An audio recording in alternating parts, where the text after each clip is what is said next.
In today's video, we'll be talking about Dana White's plans for Jon Jones' next opponent, Khamzat's affiliation with the Chechen leader and ties to Putin, Kamaru Usman's opinion on Khamzat's last fight, and Jake Paul calling out Michael Bisping. The UFC President Dana White has hinted that the three-time light heavyweight champion might be returning this summer.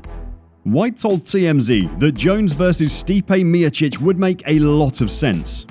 Listen, people have been talking about how awesome this card is, and I was just telling somebody the other day our lineup for this summer is incredible, so I'm hoping that Jon Jones is going to be a part of that lineup this summer.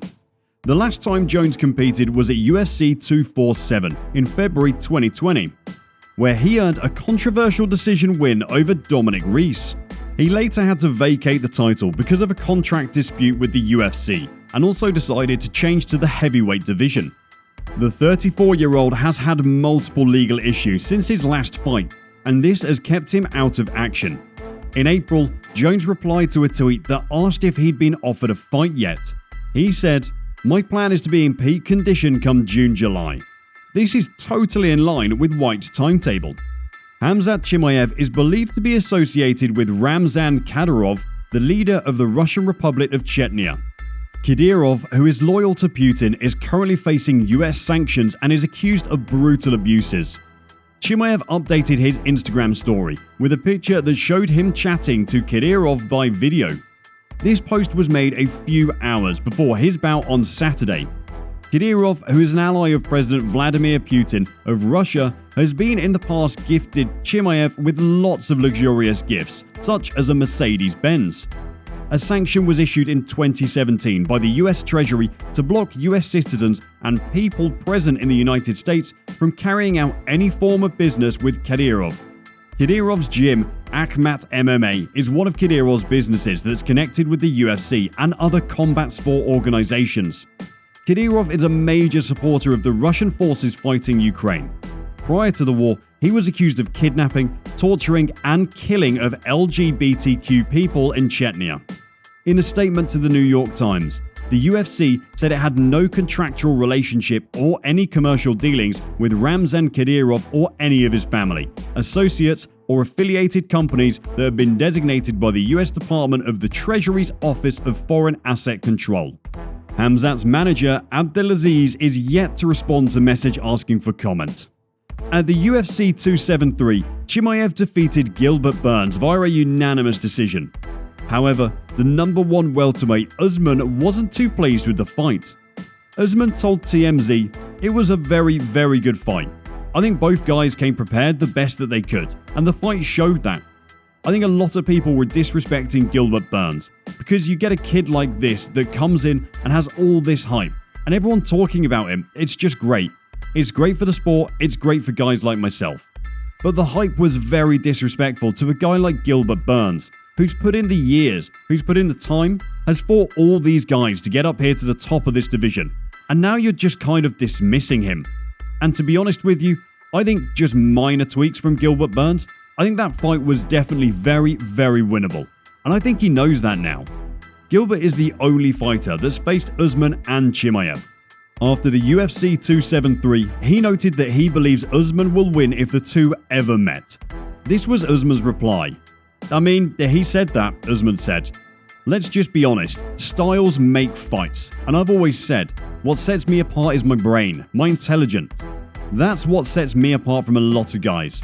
Gilbert is a very, very tough fighter, and he showed that.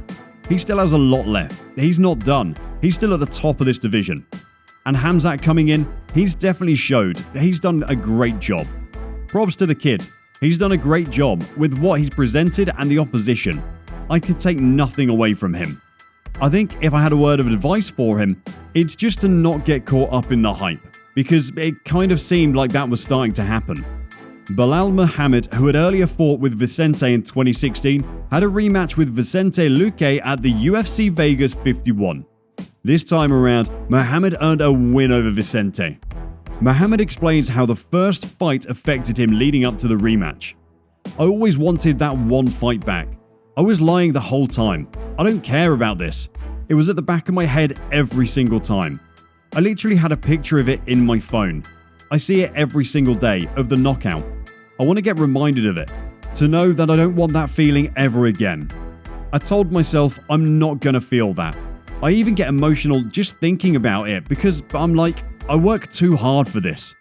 He did not push as hard as I did. I know 100% he didn't. And I'm like, it could all happen at the snap of a finger. Getting knocked out again could all be for nothing. Weeks of blood, sweat, and tears, and then you lose in the first minute again. The fight ended with Mohammad earning a nod on all three judges' scorecards after successfully avoiding Luque's beat shots. While Nick Diaz was making his way to the cage at the UFC 266, he ran into Georges St-Pierre. We'll recall that these two had a feud before their welterweight title fight at UFC 158. As a result of this history, Georges didn't really know how to react when he encountered Nick Diaz. The UFC Hall of Famer Georges St-Pierre was present at the event to corner his teammate Nasrat Hakparasa. Surprisingly, even with the previous bad blood between them, the duo still managed to share a handshake and then went about their business. The former two-division champion has this to say: "Happened, he was walking towards me, and with Nick Diaz you never know," St-Pierre said recently on the MMA Hour. So I was like, I took a stance in a way. Like, I don't know if he wanted to come to fight me or he wanted to talk to me. But when I saw him physically reach out to me with his hand, I went, oh, okay. And I reached out and I shook his hand and thought, so it's peace, I guess. Georges proceeded to say, "Nick is one of the guys that took fighting very personal," St-Pierre said. "Whatever that I said, I never wanted to hurt him on a personal level. I just said things to make the fight more interesting. I never had any animosity with him or any of the guys once I retired. For me, it's only business."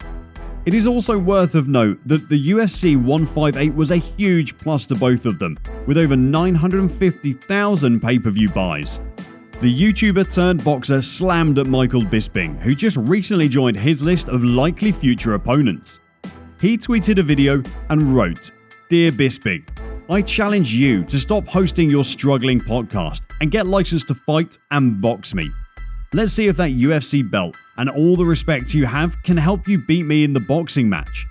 In the video, Paul said, "Bisping is coming at me on Twitter saying that I'll never win a championship and I'll never earn the respect of the fighting community.